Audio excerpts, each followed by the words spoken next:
Donc là on a les 3 iPads, ici le 1, le 2 et le 3, chacun avec la luminosité au maximum. Tous connectés au même Wi-Fi.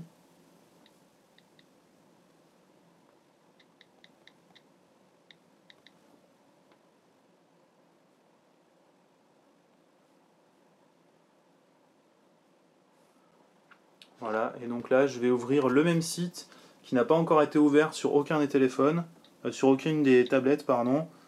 Donc je vais l'ouvrir pour voir la vitesse d'affichage. Donc là, comme on le voit, c'est vraiment très très proche. Mais l'iPad 2 semble s'en sortir mieux que les deux autres. Voilà, le 3 vient de terminer d'afficher un peu l'entête ici du site. Donc il s'agit de mon blog, donc c'est un site assez lourd quand même, avec beaucoup de photos, des animations, etc. Donc là, pour voir un peu la fluidité de... C'est pas évident de filmer les trois en même temps en fait.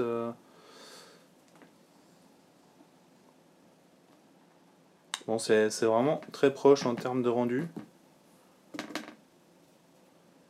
Voilà.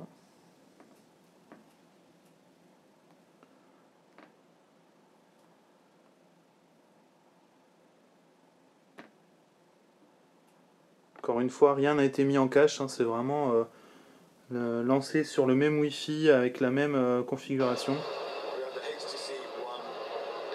Donc là, comme on le voit, c'est lancé de manière assez fluide sur toutes les tablettes. Alors désolé pour le son, je vais baisser le son de cet iPad.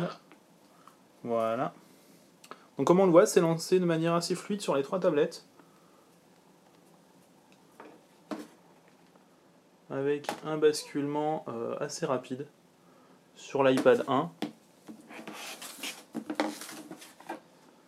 Sur l'iPad 2, là aussi c'est vraiment immédiat, ça continue de lire pendant le basculement, c'est vraiment très fluide.